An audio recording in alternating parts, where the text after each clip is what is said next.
नमो नारायण, राधे राधे। अब हम पंचतंत्र की कहानियों में रंग में भंग नामक कहानी की चर्चा करेंगे। यह कहानी व्यक्ति को प्रेरणा देती है कि उसे कैसे अपने जीवन में रहना चाहिए। कई लोगों में स्वभाव होता है दूसरे के रंग में भंग डालने की आदत होती है और वे उम्र भर दुश्मनी मोल लेते हैं। इसीलिए किसी दूसरे के बीच में अपने को नहीं रखना चाहिए। इसी पर एक कथा है, इस कहानी की चर्चा हम आपसे करते हैं। कहते हैं कि एक बार की बात है, एक बार जंगल में पक्षियों की आम सभा प्रारंभ हुई। सारे पक्षी उस जंगल में थे। पक्षियों के राजा गरुड़ थे। सभी गरुड़ से असंतुष्ट थे, तो मोर की अध्यक्षता में सभा कर दी गई। मोर ने भाषण दिया कि साथियों, गरुड़ जी हमारे राजा हैं, पर मुझे यह कहते हुए बहुत दुख होता है कि हम उनके राज्य में हम पक्षियों की दशा बहुत खराब हो गई है। उसका कारण यह है कि गरुड़ जी यहाँ से दूर विश्वलोक में विष्णु की सेवा करने में लगे रहते हैं। हमारी वो ध्यान देते नहीं और उन्हें समय भी नहीं मिलता ध्यान देने के लिए। वे जब देखिए तब विष्णु लोग जाते ही रहते हैं। हमें अनेकों समस्याएं हमारे पास रहती हैं, लेकिन फरियाद करके जंगली चौपायों के राजा सिंह के पास जाना पड़ता है। हम पक्षियों के राजा रहते नहीं, तो 4 गोड़ वाले जो राजा हैं सिंह, उनके पास जाना पड़ता है। हमारी गिनती 3 में रह गई है और न 13 में। मतलब हमें किसी सभा का व्यक्ति नहीं माना जाता क्योंकि हमारा कोई नेता ही नहीं है अपना। अब हमें क्या करना चाहिए, यही विचार करने के लिए सभा बुलाई गई है। ऐसा मोर ने पक्षियों से कहा। जब ऐसा कहा कि भाई इसीलिए सभा बुलाई गई, तो हुदहुद ने प्रस्ताव रखा कि हमें नया राजा चुनना चाहिए जो हमारी समस्याओं का समाधान कर सके, हल निकाल सके। दूसरे राजाओं के बीच बैठकर हम पक्षियों की वार्ता कर सके और जीव जगत में हम पक्षियों को सम्मान दिलाए। तो मुर्गों ने बाग दी कुकड़ों को, मैं हुदहुद के प्रस्ताव का समर्थन करता हूँ। चील ने जोर से सीटी मारी कि मैं भी सहमत हूँ। मोर ने पंख फैलाए और घोषणा की तो सर्वसम्मति से तय हुआ कि हम नए राजा का चुनाव करें, पर किसे राजा बनाएं हम? हमारा राजा कौन हो सकता है? सभी पक्षी एक दूसरे से सलाह करने लगे।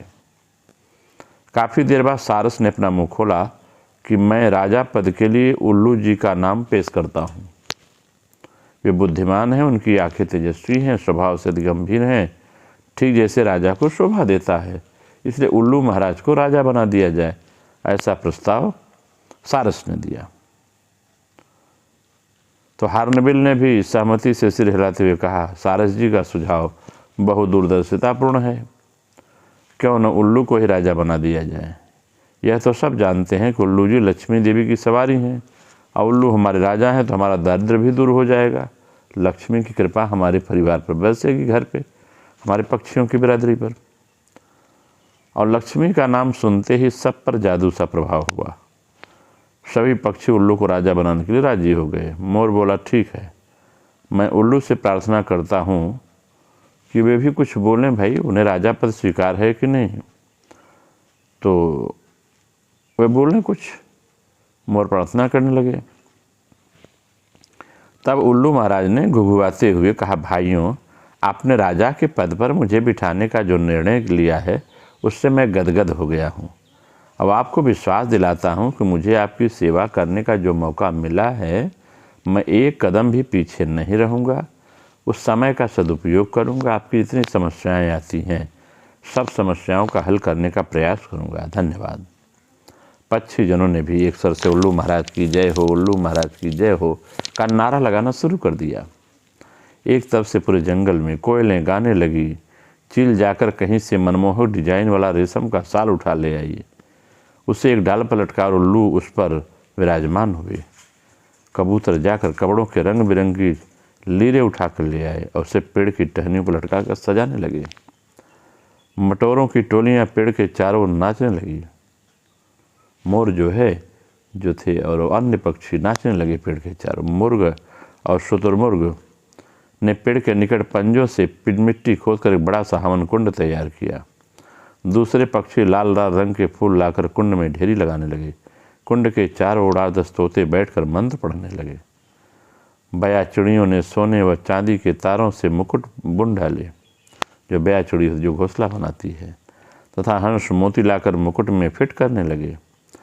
2 मुख्य तोते पुजारियों ने उल्लू से प्रार्थना की, हे पक्षी श्रेष्ठ, चलिए लक्ष्मी मंदिर चलकर लक्ष्मी जी का पूजन करें। निर्वाचित राजा उल्लू तोते पंडित के साथ लक्ष्मी के मंदिर की ओर उड़ चले। उनके जाने कुछ क्षण बाद पश्चात ही कौआ आया। चारों जश्न का माहौल देखकर चौंक गया। उसने पूछा, भाई यहाँ किस उत्सव की तैयारी हो रही है? पक्षियों ने उल्लू के राजा बनाए जाने की बात कही। कौआ चीख पड़ा, मुझे सभा में क्यों नहीं बुलाया गया? मैं भी तो पक्षी बिरादरी का था, क्या मैं पक्षी नहीं था जो मुझे नहीं बुलाया गया? मोर ने उत्तर दिया, यह जंगली पक्षियों की सभा है, तुम तो अब जाकर इसे कस्बों शहरों में रहने लगे हो, तुम्हारा हमसे क्या वास्ता? कौआ उल्लू के राजा बनने की बात सुनकर जल भुन गया, पूरा जलने लगा, सिर पटकने लगा और काँव काँव करने लगा। अरे तुम्हारा दिमाग खराब हो गया है, जो उल्लू को राजा बनाने लगे? वह चूहे खाकर जीता है, और यह मत भूलो कि उल्लू केवल रात को बाहर निकलता है। अपनी समस्याओं फरियाद लेकर किसके पास जाओगे?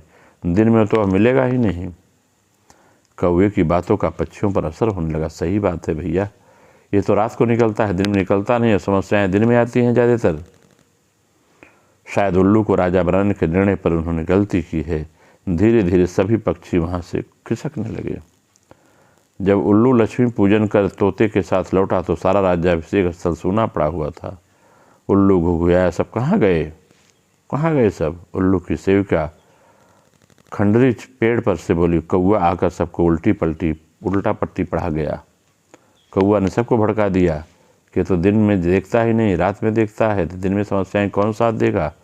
सब चले गए, अब कोई राज्याभिषेक नहीं होगा। उल्लू चोंच फीस कर रह गया, राजा बनने का सपना चूर चूर हो गया। तब से कौआ और उल्लू का बैरी बन गया और देखते देखते उस पर झपटता है। इसलिए सीख मिलती है, इस कथा से क्या सीख मिलती है? कई लोगों में आदत होती है, दूसरों के रंग में भंग डालने की आदत होती है, और वे उम्र भर की दुश्मनी मोल ले लेते हैं। जैसे कौआ के अंदर और उल्लू के अंदर आज भी दुश्मनी रहती है, एक दूसरे को देख नहीं पाते। इसलिए व्यक्ति को किसी के कार्यक्रम में अनावश्यक दखल नहीं देना चाहिए, ये जीवन का मूल सिद्धांत होना चाहिए। नमो नारायण, राधे राधे, आप सबका मंगल हो।